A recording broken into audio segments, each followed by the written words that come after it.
हम में से हर कोई चाहता है कि हमारे जो रिलेशनशिप हैं वो लाइफ टाइम तक बने रहें। मतलब जो भी मेरी ज़िंदगी में कोई इंसान आए, मेरा दोस्त हो या मेरी वाइफ हो, मेरी गर्लफ्रेंड हो, मेरे मम्मी पापा हो, सब हमसे खुश रहें।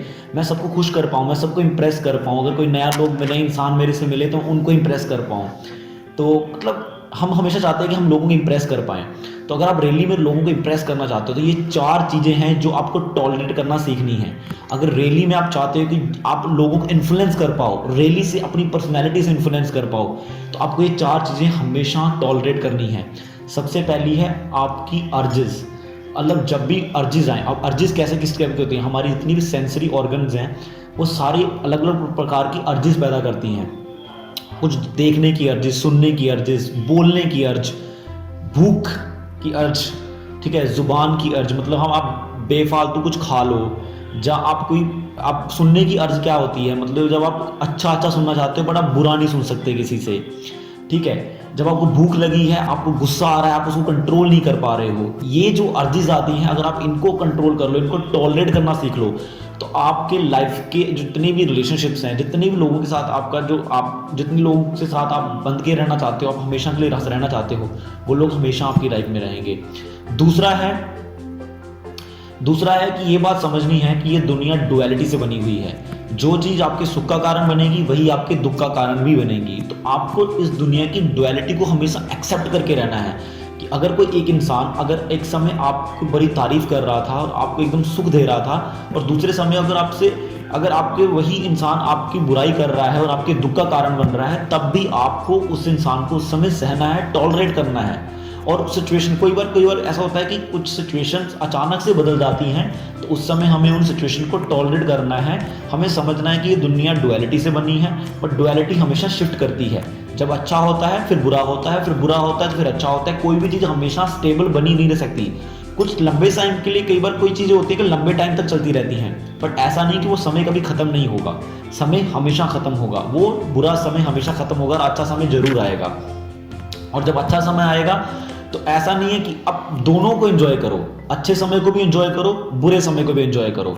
जब भी अच्छा समय आए तो उसको अच्छे से जियो, उसको पूरा एंजॉय करो, उस अच्छे समय से भी कुछ सीखो। और जब भी कोई बुरा समय आए तो बुरे समय से भी सीखने की कोशिश करो। रिसेंटली मेरे साथ कुछ एक्सपीरियंसेस हुए और जहाँ से मेरे को एक चीज़ मतलब बहुत ही अलग ही चीज़ समझ में आई।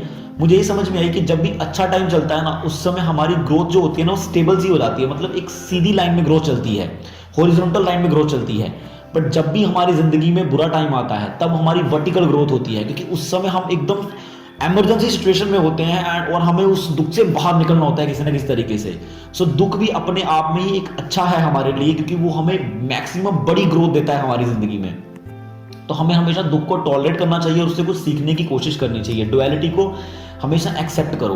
तीसरा है डिफरेंसेस ऑफ ओपिनियंस। मतलब हमारे आसपास के जो लोग हैं वो हमारे जैसे नहीं हैं, हम सब यूनिक हैं और अलग हैं एक दूसरे से।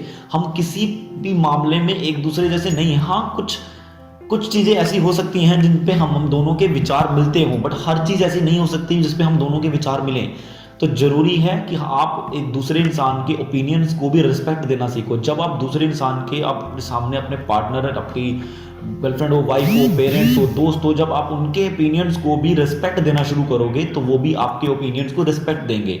और इससे क्या है, आपके रिलेशनशिप और ज़्यादा स्ट्रॉन्ग होंगे जब आप एक दूसरे के ओपिनियंस को रिस्पेक्ट देते हो और एक ऐसे सोल्यूशन पे पहुंचते हो जो दोनों के लिए फायदेमंद हो, ना कि आप अपनी बात को मना के ही रहो। ऐसा जरूरी नहीं होना चाहिए रिलेशनशिप में, क्योंकि जब ऐसा होता है कि आप एक दूसरे की बातों को मनाने में लग जाते हो, तब आप उस स्टेज में पहुंचते हो कि अब आप रिलेशनशिप खत्म करना चाहते हो, और ये आप कॉन्शियसली अनकॉन्शियसली कर रहे होते हो। तो हमेशा इन चीज़ पे कॉन्शियस रहना है और टॉलरेट करना है। अगर सामने वाले का ओपिनियन आपको पसंद आता है, नहीं आता है, आपको टॉलरेट करना है। देन फोर्थ आता है